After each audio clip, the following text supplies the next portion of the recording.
Good afternoon. I'm Max Brantley with the Arkansas Times on Tuesday, June the 14th. Let's start with a rousing whoop pig. The University of Arkansas Board of Trustees is going to meet Thursday during a retreat on Pettigene Mountain. There's really only one item of business, and that's approval of a resolution to clear the way for a $160 million expansion of Razorback Stadium. It'll add some seats for high-dollar donors. It'll do a massive expansion and improvement of the administrative offices of the athletic department.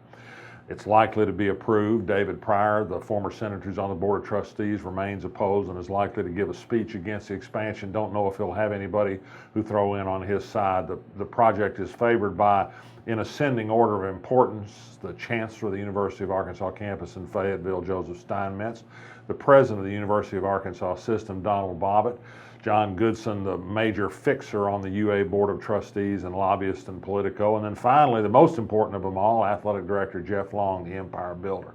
So I think it'll be approved. I've noted in an item on the Arkansas blog today that this $160 million stadium improvement comes as we've learned in recent days that UAMS is running a deficit. It's being starved by the state budget. That Frank Broyles, the 91-year-old former athletic director who supposedly retired from UA activity, was paid $3.5 million by the Razorback Foundation for supposed speaking engagements, even though that money comes from seat sales at Razorback Stadium.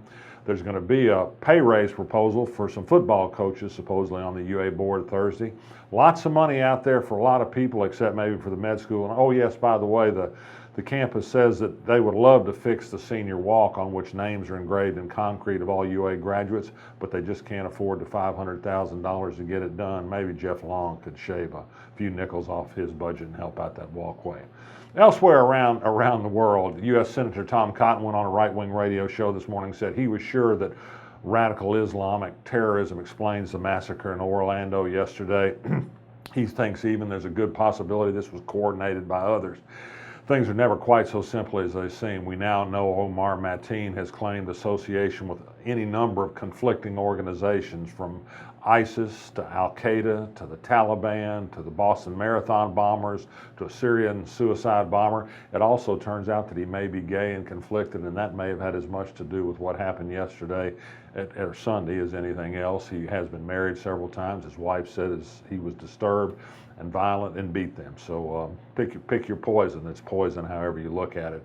A good story of how the little guys sometimes do win out of Eureka Springs. Martha Ryan, a teacher and lawyer who doesn't practice law, decided she would get into a SWEPCO rate case and challenge the expenses that were being charged to ratepayers for recovering the cost of transmitting electricity off high power lines, some of which the people up in the Ozarks don't like to see besmirching their territory. Well, guess what? She won. SWEPCO customers are going to get $4 million back in the form of a refund because Martha Ryan pointed out correctly that the SWEPCO was charging ratepayers for things like lobbying expenses, advertising expenses, private airplane flights, any number of things that didn't have anything to do with the cost of transmitting power. So that's a win for the little guy. Robert Rook, the Conway doctor who's been charged with raping 2 patients, asked a circuit court in Little Rock this week to get his license back. It was suspended last week by the medical board because of the criminal charges. He says it'll ruin his practice. He also says the case against him is thin. The case for lifting the suspension of his license includes the affidavit filed in the case. You can read it at Arkansas blog. It's very detailed allegations about inappropriate sexual contact by Rook by 3 different women. It is perhaps a he said, she said case, but do we throw it out because she said it and he didn't say it? We'll see. A trial has been set August 15th for Wade Naramore, the circuit judge in Hot Springs whose child died in a hot car last year. It was to begin today, but that trial got delayed. For your reading pleasure, I urge you to read Ernie Dumas's column for this week for the Arkansas Times. It's on the Arkansas blog today.